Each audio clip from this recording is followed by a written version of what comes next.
Okay, so welcome again to Judah's portion. That's the topic of today. Three sections in Joshua 15. The first are the boundaries, more or less the bird's eye view of what Judah's area is. The second part will be an interesting short story, if you will, about a particular thing, and we'll dwell on that because that to my mind is more interesting. And then afterwards, kind of a list of the cities that were acquired, inherited, whatever. Again, what period of time does it reflect? We don't know.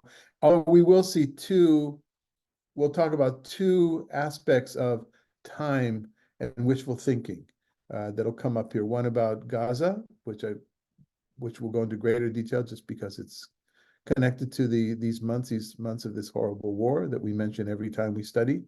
That we study the Ilui Nishmatam, Ishmotehem, for the elevation of the souls of those who have perished in this war. And when I say it, I mean on all sides of this war. And that we may, better understand how the biblical text we have has helped create some of the situation that we have today. The other thing is about Jerusalem, and that's a shorter thing, and we'll get to that at the end. I'm not sure we'll get to everything today, but we'll give it a try.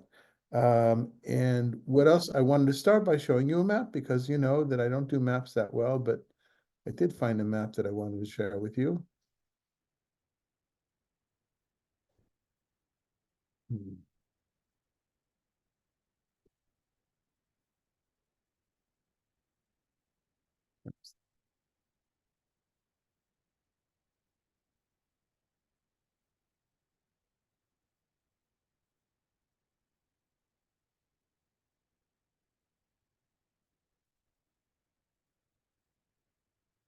Okay, I assume people can see that. You know what? Let me put that there's a lot of maps online, a lot of biblical maps online, and let me put that in the chat. How do I do that while I'm still here?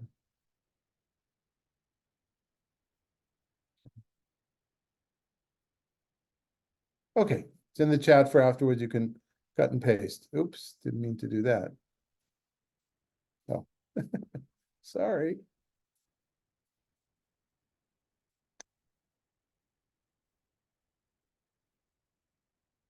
Huh. Okay, so the whole land of Israel you can see here. We talked in previous weeks about Menashe, Gad, Chatzi Menashe, the half tribe of Menashe, Gad and Ruvain, here on the east bank of the Jordan, the Cisjordan, and then we will soon be talking about Menashe and Ephraim. We'll get to that, but the topic of today is Judah, and to a certain degree Simon as well, because as I mentioned many times, Simon was kind of enveloped or swallowed by the land, Judah's inheritance. So just to point things out to people, Jerusalem is here. I think, can you see? I don't know if you're able to see. Jerusalem is here. And the Gaza is here. Gaza Strip is here. We're going to talk about those two places. And the Dead Sea is a prominent boundary marker, as is the Negev, which is the area down here. And we'll talk more. Let's see how it is. Let's see how it goes. Okay.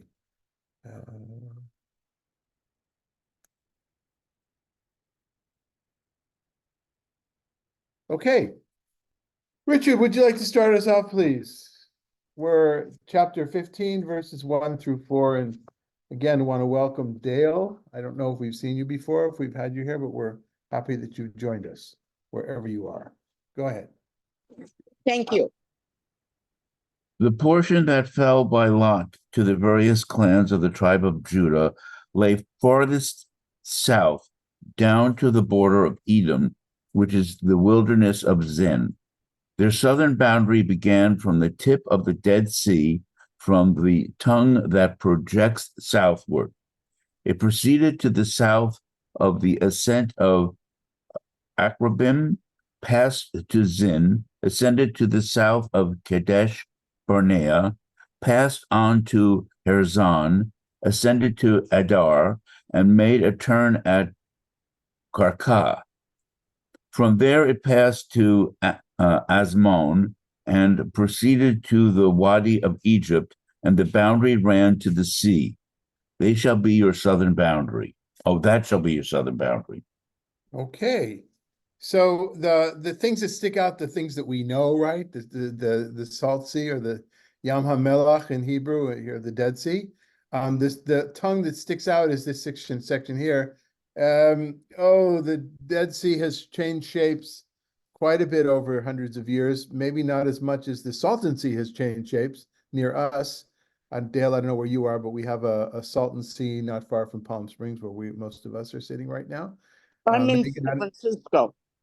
Oh, okay, San Francisco. And Megan, I don't know if you've ever been out here to that far into the desert, but Salton Sea down the road. And that's a fascinating story about water that is flooded from the Colorado and then runoff from farmland and stuff. But whatever it is, it's similar in the fact that the Dead Sea has changed shapes quite a bit. And that bottom part today, you don't see that. When I first got to Israel, there was still water there, but so in the 70s. But I don't remember for how long it is now, but for many years now, it's been really just salt beds that are harvested or utilized for all sorts of minerals and stuff, and fertilizer, chemical fertilizer, things like that.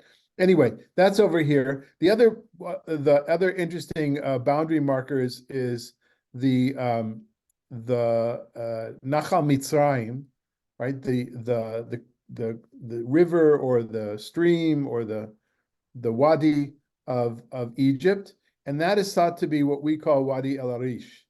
And Wadi El Arish was once after the 6 Day War.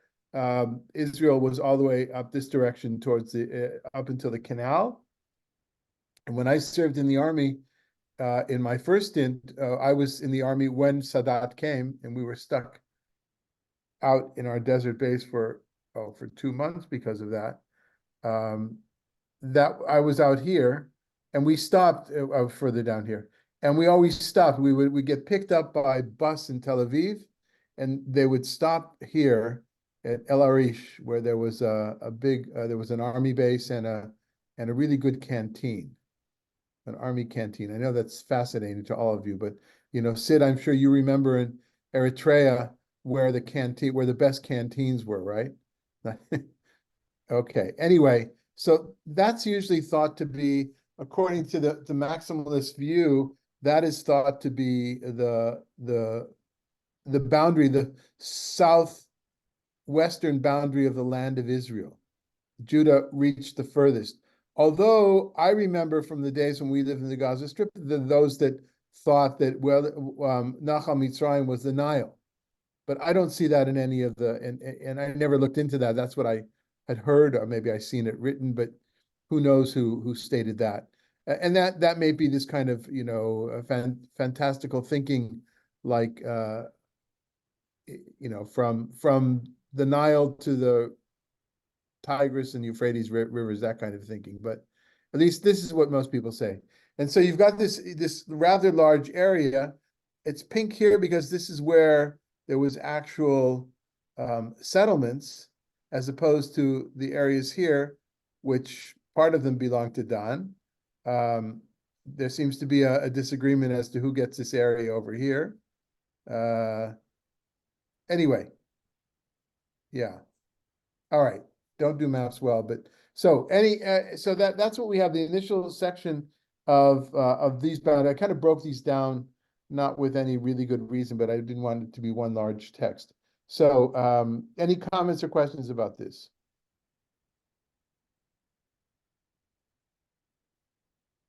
Okay, the lots that they're talking about and that's an interesting thing it's interesting for those that care about these things, but one might take all the list here and compare it with the list in Numbers, where the lots were drawn, and see how they overlap. Didn't do that. And there's a lot of whether this text depends on Numbers, or whether Numbers depends on this text, and who are the sources of Joshua. What we do know is that Joshua was edited by the Deuteronomic authors, but we don't know where all the sources came from. And each commentary you use, modern commentary, likes to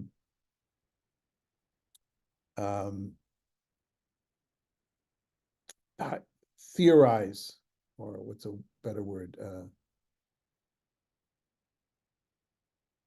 Yeah, I don't know, theorize as to what the sources were. We're going to see an interesting example of that in a few more paragraphs. Okay. Anything else? I'm struggling, guys, to find things interesting in this part. I apologize, but there's not, it's what we got. Okay. Megan, 5 to 7, please.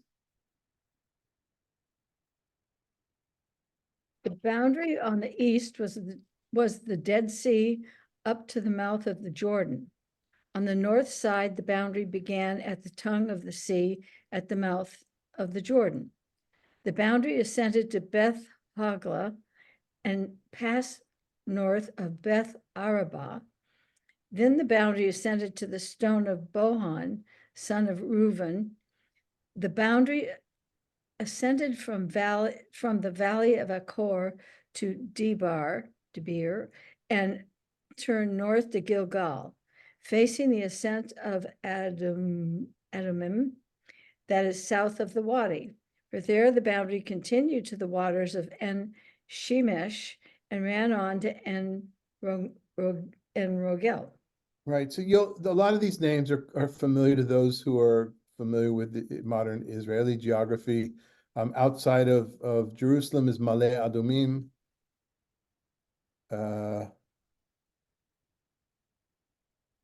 Let's see. It would be, it doesn't have it here on this map. It would be around here. That is what it says here, the ascent of Adumim. Where else? The top of the we already talked about Gilgal and Achor in the stories beforehand in the book of Joshua, and Gibeon. Yeah. Okay. Any comments or questions? Okay, we did have the well, let's see. No, we have something coming up in the next section. Malka, 8 to 12. Then the boundary ascended into the valley of Ben Hinnom along the southern flank of the Jebusites, that is, Jerusalem. The boundary then ran up to the top of the hill that flanks the valley of Hinnom on the west, and at the northern end of the valley of Rephaim. From the hilltop, the boundary curved to the fountain of the waters of Nephtoah and ran on to the towns of Mount Ephron. Then the boundary curved to Bala, that is Kiryat Jearim. From Bala, the boundary turned westward to Mount Seir, passed north of the slope of Mount Jarim, that is Cheslon, descended to Beit Shemesh, and passed on to Timnah. The boundary then proceeded to the northern flank of Ekron. The boundary ran on to the sea, and the western boundary was the edge of the Mediterranean Sea. Those were the boundaries of various clans of the Judahites on all sides. Okay, back to the map. Other names that we I skipped the line. recognize. What's that? I said, I think I skipped the line reading.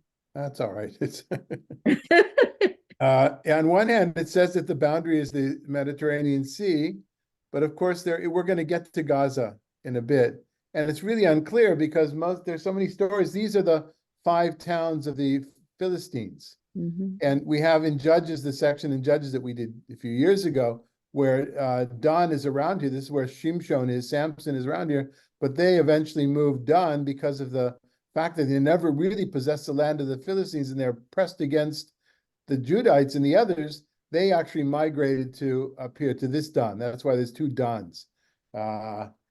So what else do we have that's interesting here? On one hand, it shows that Judah is here. Judah's land only goes up to Yevus, which is Jerusalem. Doesn't include Jerusalem. It says the shoulder of Yevus here. What the flank of in Hebrew, Katef, and what's mentioned here is is the valley of Hinnom, of the son of Hinnom, Guy ben Hinnom, which we've talked about before, is in New when we were studying math. That's where what is it called? The field of blood. Anybody remember what it's called? Field of blood. It's a Greek term that reflects the Hebrew or the Aramaic. In any case, that's where oh no, who is it that ends up being cast out there and not buried in the poor man's New Testament people? Nobody remembers? I'm the one who has to remember. Okay, doesn't matter. In any case, Guy ben Hinnom eventually turned into Gehinnom in Yiddish, right? The place that we call hell, where people go, the evil, the not so nice place to go. And that's just a valley outside of Jerusalem, which is today, for those that know Jerusalem, it's where the Cinematheque is, and Brechat Sultan, the Sultan's Pool, where they have concerts. So that's Guy Hinnom, and that's interesting. So much is mentioned about it, but it doesn't include Jerusalem, which we'll see in a second. Not in a second, towards the end of today, we'll see it doesn't include. And even though Jerusalem is so crucial to Judah in later times, it does of course include Hebron, and we're going to have far more about that in just a second. Malka, anything stand out to you as far as names are concerned? No. Okay, Mei Neftoach. There's all these places in modern Israel that have names that are or could very well be the same places that are mentioned here. I've said before, place names in Israel are kind of a combination of what the old Arabic names are for these places, and the assumption that the Arabic often preserves what the names that were beforehand during Aramaic times and before that Hebrew times. It's a combination of those traditions, and archaeology and wishful thinking. That people say, "Oh, this must be the same as this place here." We don't always know. I may have shared with you before that once when I was in high school, I went to an Orthodox yeshiva high school, and Pico Robertson and my rabbi Spurka, I felt close to, but it was difficult. He was not Zionist. He's not. I don't know what he is today, but he was not a Zionist. A Haredi guy, ultra Orthodox, and at some point he came to visit Israel, and he asked to meet with me. So I took him and his wife on a little trip around Jerusalem. I took him to Nebi Samuel, which was not far from Ramot. Were we living in Ramot? No, we weren't in Ramot, but up just north of Jerusalem. It's an iconic kind of a building with a minaret, with a tower. So it was built as a mosque, but it's over what is thought to be in the Muslim tradition and in the Jewish tradition, Samuel the prophet's grave. So we go there, and there's a little chapel where you can pray, and there's a mosque there as well. And we go there, and Rabbi Spurka says, "So David," as he called me, David, "what are the chances of this really being Shmuel Hanavi's grave? Kever, Shmuel Hanavi's kever, right? Samuel the prophet's grave." And I said, I think that scholars think almost none whatsoever. And he says, "Then what are we doing here?" I said, "Well, come on, Rabbi, it's we have these ideas. It's not everything is historical." He says, "No, if it's not Shmuel Hanavi's grave, then it's shtus. It's nonsense." So that's one way to go about it. You may know that many grave sites that are celebrated as grave sites in Israel are okay. Hold on. Yes. Wow.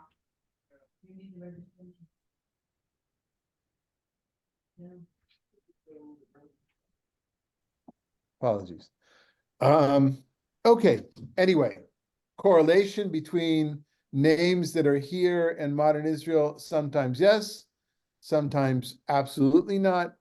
Grave sites that we have other than, say, Hebron, which is going to be mentioned in a second, whereas it's customary to believe that that's where the patriarchs and matriarchs are buried, not all of them, not Joseph, but whether or not they're buried there, whether or not those people even existed historically, I don't know. But at least for the last 2,000 plus years, that has been the tradition. We know some things, we know it's been a tradition. I don't know how long Rachel, our mother's grave, Kever Rachel Imenu, which is in between Jerusalem and Bethlehem.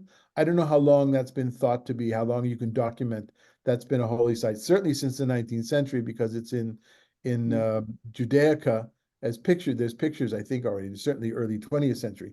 But there's a lot of graves that are in, around Jerusalem or in the northern part of the country which have been assigned to different rabbis of the Talmud. And I think most non-Orthodox or non-ultra-Orthodox people realize that those were just graves of sheikhs, important holy people in the cultures that were living there for 1,500 years, and then were slowly appropriated or quickly appropriated into graves of Jewish heroes, so to speak.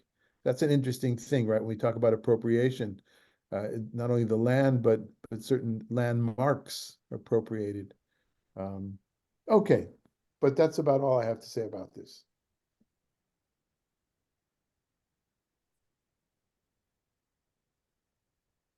Shikaron. Huh.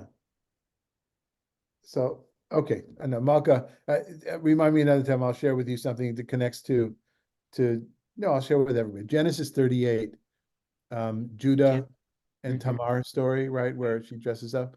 But where is she found? He's on his way to a place called, or she's found in a place called Ksiv.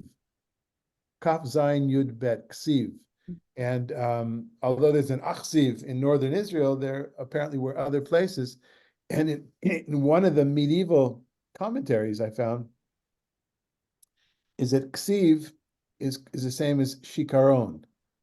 And I don't remember seeing it here, but because Shikaron is a Hebrew translation, or it's a Ksiv is from the same root Ksav, lies, dishonesty, and Shikaron is a place of dishonesty as well. Yeah. Okay. All right. Sorry. So Malka, why don't you read 13 to 19 for us? Okay. In accordance with God's command to Joshua, Caleb, son of Jehunah, was given a portion among the Judahites, namely Kiryat Arba, that is Hebron. Arba was the father of Anak. Caleb dislodged from there the three Anakites, Sheshai, Ahiman, and Talmai, descendants of Anak. From there he marched against the inhabitants of Debir. The name of Debir was formerly Kiryat Sefer, and Caleb announced, I will give my daughter Aksah in marriage to the man who attacks and captures Kiryat Sefer. His kinsman Othniel the Kenizzite captured it, and Caleb gave him his daughter Aksah in marriage. When she came to him, she induced him to ask her father for some property.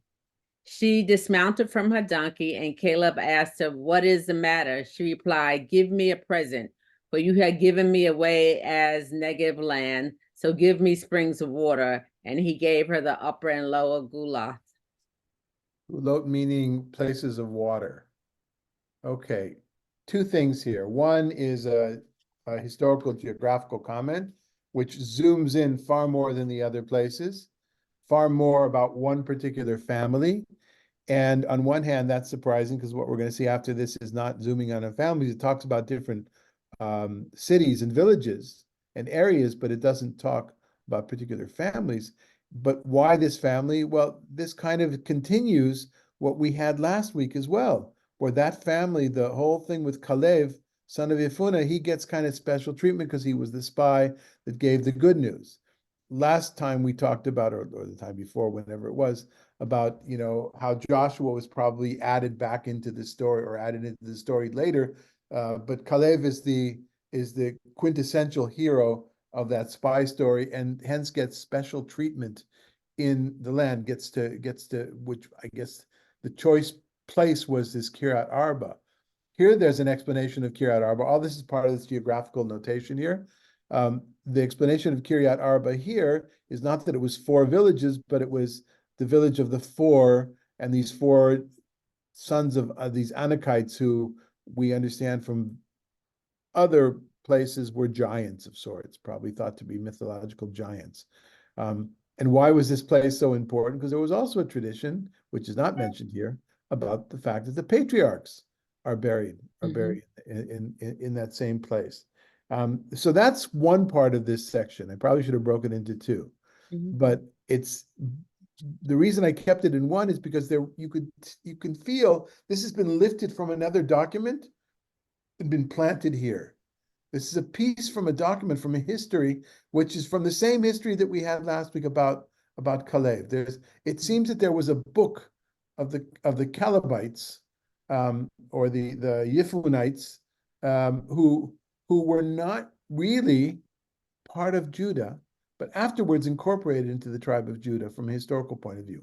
The story we have in the Torah is that he was representative of the tribe of Judah, but that could be later. So many scholars see in this this kind of separate entity, and these sources come to explain what are these Calebites doing amongst us, and why did they get the special treatment?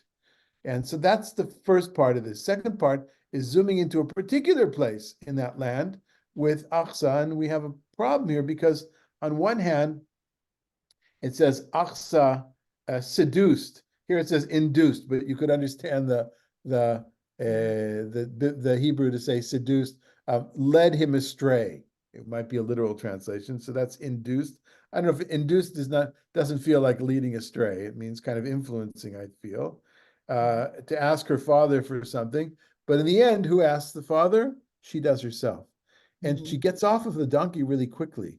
The word here, vatitznach, is used, I think, only one other place, and that's with when Ehud assassinates Eglon and he falls to the floor. The word there is titznach. By the way, the same word titznach in modern Hebrew became paratrooper, tzanchanim, those who jump out of an airplane, tzanchanim. And it's reminiscent of another story, though. Can anybody think of another story that this kind of like? What do you think? Saul and David and Goliath. The reason I was saying that because Saul told his army that whoever can defeat Goliath, that he would give in marriage, and David defeats Goliath, and he's given in marriage to Saul's daughter. And the other thing is Goliath is a giant, and I just happen to notice that Anakim are giants too. Yeah, that very good. Yeah, I hadn't thought of the second thing I didn't say. The first thing, yes, it's very similar to that. And by the way, folk tales around the world. Right? Folk tales around the world have the hero, or sometimes whatever is the hero getting a prize, the daughter, the princess is a prize kind of a thing. But yes, in our Tanakh, that is a parallel. And then there's another parallel in the way that she gets off of the donkey.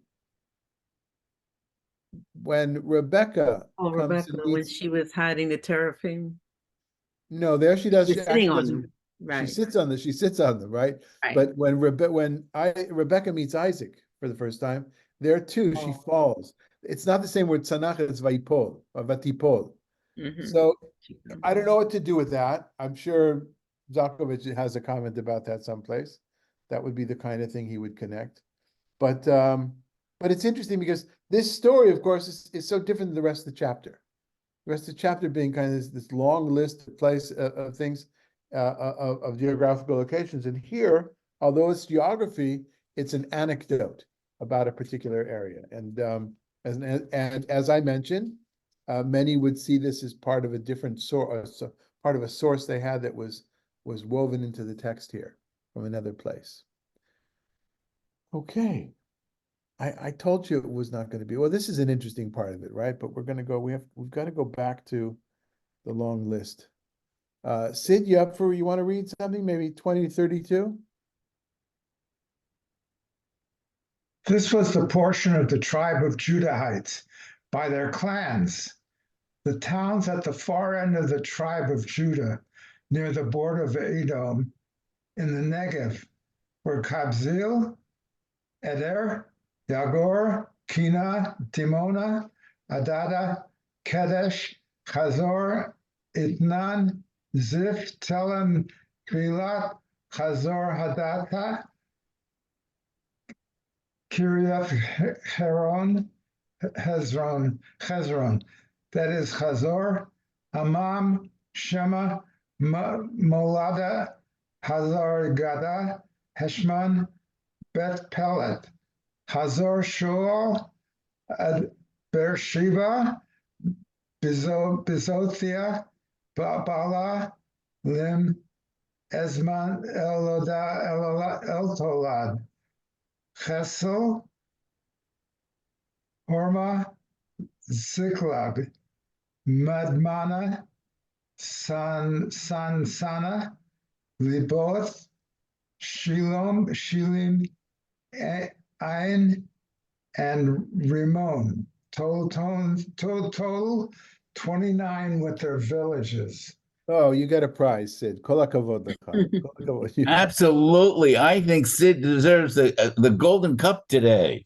I was wondering how we would do this today. I was thinking maybe we'll Oh. take a moment to read it to ourselves.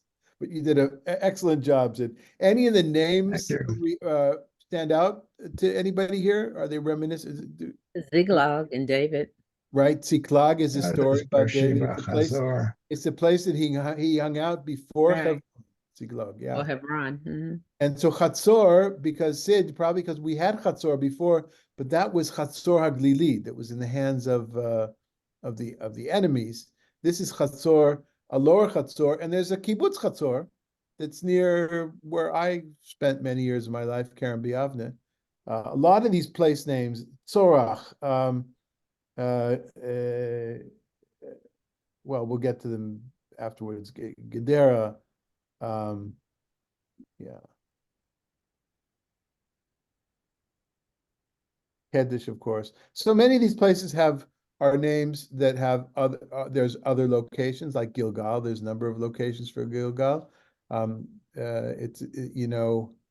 It's always important to remember when you deal with geography of ancient land of Israel and modern, of course, as well, that there are very often the same names in two different places, like there are here in the United States in two different states.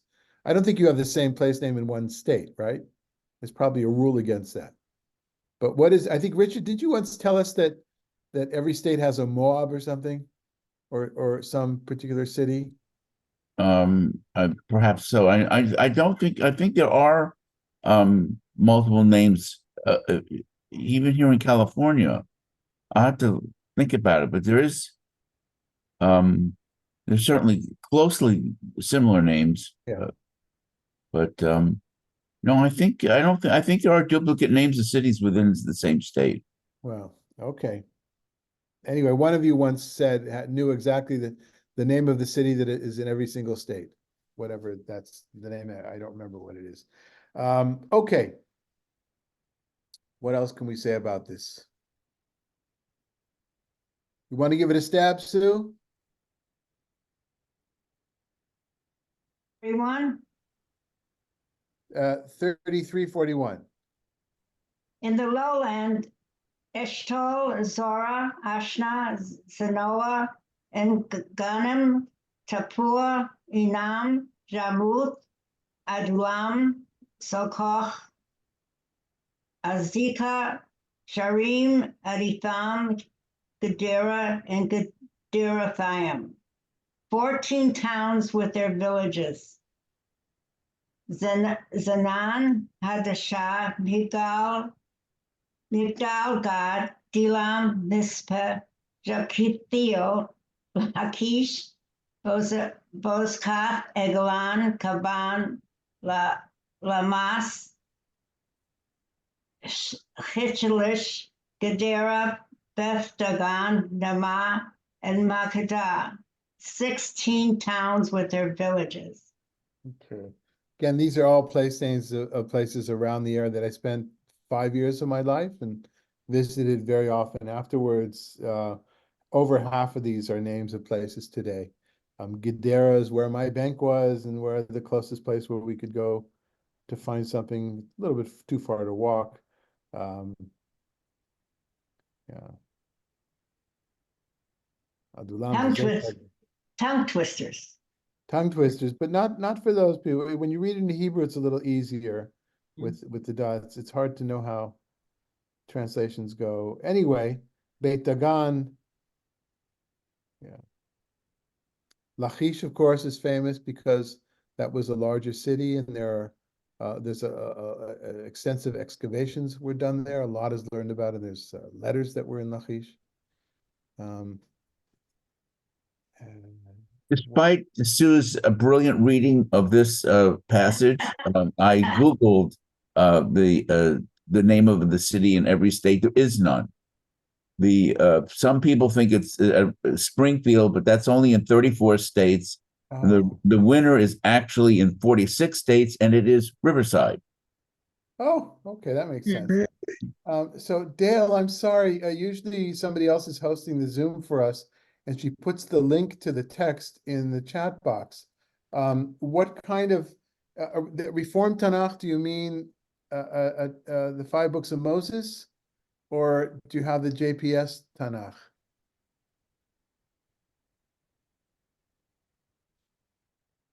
Okay, so give me a second. It's let me put the link to in the chat box. If you know how to do that, then you can click it and you'll have it on your screen. I apologize for that. Every day we send out, the day before we send out the text we're going to use, so many people print it beforehand. Let's find it.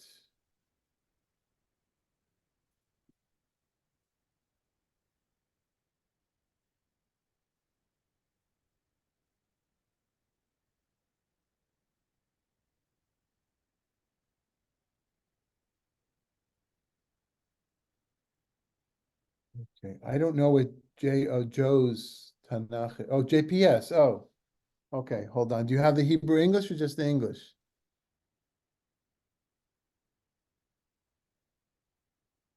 So Hebrew English. Okay, hold on.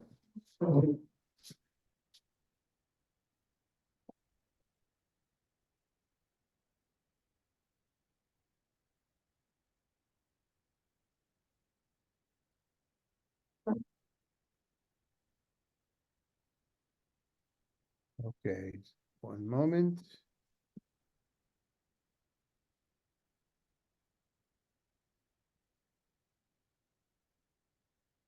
Okay, we are on page 491.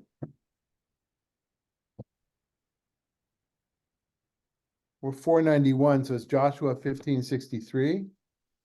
No, that's at the bottom, sorry. We're about to do verses 42 to 62. Okay. All right then. Rita Claire, would you like to read? You don't want to break your teeth. Okay, I understand. Okay, then Sid, you up for some more? Sure, I'll try it. 4262. Didna, Ether, Ashan, Ifta, Ashna, Nezeb, Kela, Achzib, and Marasha, 9 towns with their villages. Ekron with its dependencies and villages. From Ekron westward, all the towns in the vicinity of Ashdod with their villages. Ashdod, its dependency and its villages. Gaza, its dependency and its villages, all the way to the Wadi of Egypt and the edge of the Mediterranean Sea. In the hill country, Shamir, Jatir, Soko, Dana, Kiryat Sana, that is Debir, Anab, Eshtemo, Anin, Goshen, Holon, and Gilo. 11 towns with their villages. Arab, Duma, Esha, Janum, Beth Tapua, Afika, Humta, Kiryat Arba, that is Hebron. I knew that one. And Zior. 9 towns with their villages. Manon, Carmel, Ziph, Juta, Jezreel, Joktan, Zonoah, Cain, Geba, and Timnah. 10 towns with their villages. Halol, Bethzur, Gedor, Marath, Bethanath, Eltekon, 6 towns with their villages. Kiriath Baal, that is Kiriath Yerim, and Rabbath. 2 towns with their villages in the wilderness. You missed one. Beth All right, go ahead. That's fine. Go ahead. Beit Arava. Medin, Sakaka, Nibshan, Mela, and Engedi. 6 towns with their villages.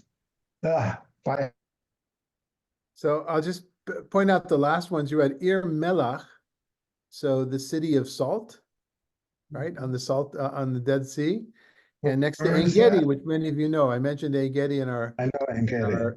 in our Torah trek the other day last week because it's very reminiscent where we went of Engedi in the Judean desert. Okay. Engedi. All right. So again, a long list of names, not terribly interesting, except for the Gaza, its dependency. So all these things, it's like a city, and then there's the villages around it. That's the dependencies, right? And I don't know how big these cities could have been, but there's a lot of cities. And of course, in the end, who gave us the Tanakh, the Hebrew Bible that we have? More or less the tribe of Judah. So it makes sense that there'll be great detail here. And we'll have to see, will there be as much detail when we get to the other You didn't hear you. tribes as well? Did you want to say something, Sid? When was the Tanakh written? Well, over the span of hundreds of years, of 1,000 years Yeah. probably, but the last edition, we know that at least parts of it were already edited the way that we know that by the 2nd century BCE or 2nd or 3rd century BCE because of the ancient Greek translation, because of the Dead Sea Scrolls. So let's say sometime in the first half, how do you say, the last half or the first half of the first millennium BCE? Okay. Anyway, Just curious. yeah, I think some people would, yeah, okay, different parts came together earlier. Okay. And then finally, Sue, let's do this, and then we're gonna go back to the Gaza thing to end today. But Sue, go ahead, read 63 for us. But the Judahites could not dispossess the Jebusites, the inhabitants of Jerusalem. So the Judahites dwell with the Jebusites in Jerusalem to this day. That's an interesting this comment. day. And we had something like that last time, to this very day. That meaning this was written at centuries afterwards. And the author is saying, even in the time after it became the capital of Israel, of the United Tribes under David, there were still Jebusites living in the town. Right. So that's in other words, the land was never, how do we say this, cleansed? God forbid to talk this way, purified. The ethnic cleansing, which is prescribed in many ways, and what we've read in book of Joshua, not everywhere, but in most places, is literally ethnic cleansing, did not happen. It never really happened. History, it was wishful thinking. And it's wishful thinking we have that we were not that way, that's not in our history. Well, it kind of is. But that's not the point of this. This verse is to show that we could never really, even Jerusalem was never really rid of the foreigner. And that's why we have so many passages about the ger, the foreigner amongst us, the one who's not from the tribes of Israel. Okay, so the last part, unless there's comments about this. Okay, so Dale, unfortunately, I won't be able to give you the page and the page numbers for the next section going forward. It'll take a long time. So if you're able to click on the link that I put in the chat box. Oh, okay, thank you. Yeah, click on that link. It'll open up another screen from your All right, web thank you. browser. And now we're on the third page, everybody. So we're on the third page. I wanted to dig deep a little bit into the issue of Gaza because we are during the midst of this war, and there are calls by some in the government and others to once again resettle the Gaza Strip with Jews. I'm not talking now about occupational forces or the army staying there for 10 years, which was one of the stories that came out at least in Times of Israel today, I think, or yesterday. We're talking about people that actually want to go back there, farm, and there are many people, many being thousands. I don't know if it's tens of thousands. I don't think it's hundreds of thousands, but there are thousands of people in Israel that truly believe that this war happened, can be directly traced back to the fact that Ariel Sharon pulled out, kind of unilaterally pulled out Israelis from, and the army and settlers from the Gaza Strip 17, 18 years ago, whenever it was. Okay, so let's take a look at different verses from Joshua and Judges that talk about this. Richard, why don't you do number 1 for us? We're in Joshua 10. And we did this a few weeks ago, or a few months ago. Go ahead. Joshua and all Israel with him then turned back to Debir and attacked it. He captured it and its king and all its towns. They put them to the sword and proscribed all the people in it. They let none escape, just as they had done to Hebron, and as they had done to Libnah and its king. So they did to Debir and its king.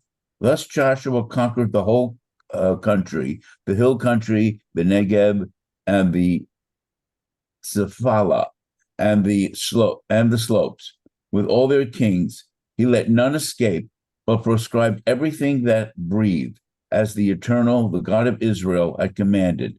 Joshua conquered them from Kadesh Barnea to Gaza, and all the land of Goshen, and up to the Gibeon. Right. So when it says from X to Y, does it mean including X and Y? And that would be, I think, probably the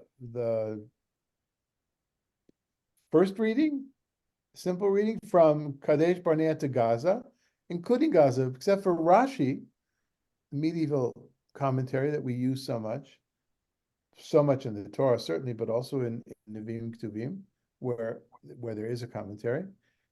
He knows about this other where Gaza was not. Now we had beforehand that Gaza is dependency on his villages all the way to Wadi of Egypt and the Egypt. That sounds like that includes the city of Gaza. But what does Rashi say on this? Number 2, Richard? From Kadesh Barnea to Gaza, this refers to the south side of Eretz Yisrael, going from the east to west, but he did not conquer the entire boundary, leaving unconquered the area from Gaza to the Mediterranean Sea. This is what is stated below. This is the land that remained unconquered, the Gazites and the Ashkadites. Okay, and as long as we just quoted that, why don't we go down to go ahead and just do number 4, skip 3 for a second. Yeah. Joshua was now old, advanced in years. God said to him, "You have grown old. You are advanced in years, and very much of the land still remains to be taken possession of. This is the territory that remains, all the districts of the Philistines and all those of the Gershoites, from the Sihor, which is close to Egypt, to the territory of Ekron on the north, are accounted Canaanite, namely those of the 5 lords of the Philistines, the Gazites, the Ashdodites, the Ashkelonites, the Gittites, and the Ekronites, and those of the Avrim. I need Sid to help me with this. Yeah, okay. So basically what you could see that area was not, in other words, Rashi knows that it all has to be written by Joshua with some additions from other prophets, because that's what's in the Talmud. So then Rashi has to play with and harmonize the text. But it seems that there are texts that say, there are texts that say that Joshua conquered Gaza, like the one we had today. And there are texts that say, like the one that we read 2 weeks ago, remember Joshua was very old, and it says he definitely did not. In other words, Joshua didn't get all of it done. But there's this battle going on in the annals of the settlement of the Israelites, saying, was Gaza and the area captured or settled, or was it not? And I think that I think it's safe to say that it was not. Otherwise, you wouldn't have somebody write that it was not in some places. And those that changed it to that it was more wishful thinking, rewriting history. Let's see. We can skip 3. And then Megan, you want to read 5 for us? We're skipping ahead to another book, Joshua, and here to Judges, and here's something really interesting happens. Go ahead. Judges. After the death of Joshua, the Israelites inquired of God, which of us shall be the first to go up against the Canaanites and attack them? God replied, let the tribe of Judah go up. I now deliver the land into their hands.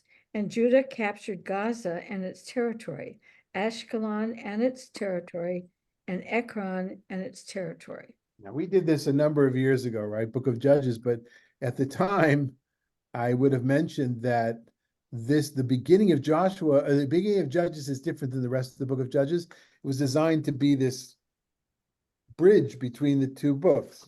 So on one hand, you have Joshua lamenting that he's old and he hasn't conquered it. And then the author of Judges puts exactly the opposite in the beginning of his book to talk about the different local territories of tribes that conquered land. That's what the book of Judges is about, if you remember. It's not a story of everybody. Joshua gives the impression everybody's doing this, right? Until they break down into the settlements. Judges is that different coalitions of tribes are having their own battles, and Judges did not have a story about the Judahites in the original, what we feel is the original part of Judges. So somebody added it to the beginning and said, well, it must be Judah first. And what does he choose to do according to the text that we have, the Masoretic text, that is the handed down version of the Hebrew that we use, is that it kind of fixes, well, you should know Judah conquered even the part which nobody thought they could conquer. I'm reading into it now. Except for in the 2nd century BCE, we have a Greek translator who gives us a different translation. Number 6, that's the Septuagint. There's the same verse, 118, that said, and Judah captured Gaza and its territory. Megan, what does it say? But Judah did not inherit Gaza, nor her coast. That's all. The names are changed just to show you that's how the Greek understood the names very often to change the names. But that's not the point. The point is the Greek says exactly the opposite. So what was the original? Was it that they did or they didn't? Maybe Judges leaves out one word. All you had to do is insert lo, right? Right. Lo, and then you have the same text. Right. Except for, so sometimes we think it's an accidental skipping of a word, but the accident here is too coincidental to the fact that there are competing traditions. Did we or did we not? Did Judah or did Judah not conquer and occupy Gaza? Let's just focus on Gaza right now. And there are texts that say yes, and there's texts that say no. And what's fascinating, of course, is that even one text in Judah, according to one version, says yes, according to another version, says no. I like to deal with these texts in this way because it always reminds me of the humility we need to approach biblical texts. Humility in understanding text as history. I know that's not really the challenge of our group. Otherwise, those of you would not have stuck with us for so many years to study, because we view this critically. But we know that very often people will read and what it says is what must be, right?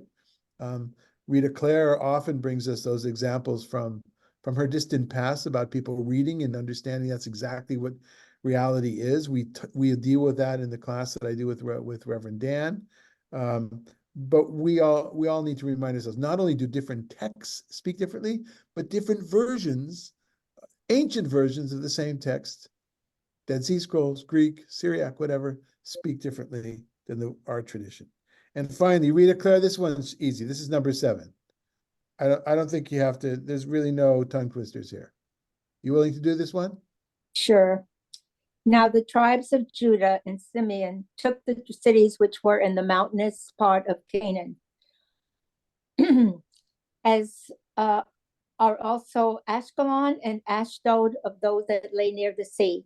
For they, lying in a flat country and having a great number of chariots, sorely gallied those that attacked them. So these tribes, when they were grown very rich by this war, retired to their own cities and laid aside their weapons of war. And this is Josephus writing in the 1st century of the Common Era, looking back on history, biblical history, but sometimes telling it a little bit different. And what does he say here? They conquered some, but they didn't conquer others. He's kind of taking it as if he knows that machloket, that debate between the two textual traditions, and he says, you're right and you're right. Again, the details are less important here, more than when we get to reality, when we get to political, religious, social reality in the state of Israel today, or amongst Zionists here in the United States, or wherever people are right now,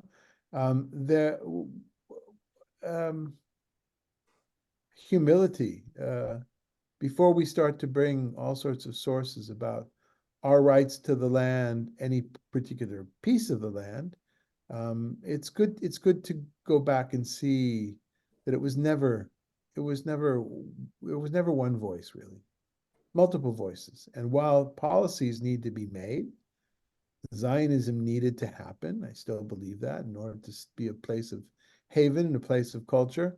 When we do talk about specific aspects of Zionism, especially the territorial aspects of Zionism, I think we would definitely benefit, and so did my teacher of blessed memory, Moshe Greenberg, benefit from understanding just how complex the traditions here and how contradictory some of the traditions are about what were the boundaries of the places we lived. We'll no doubt see more of this. Yes, Rita Claire. I was just thinking, as horrible as war is, the advantage was that they grew rich. Right.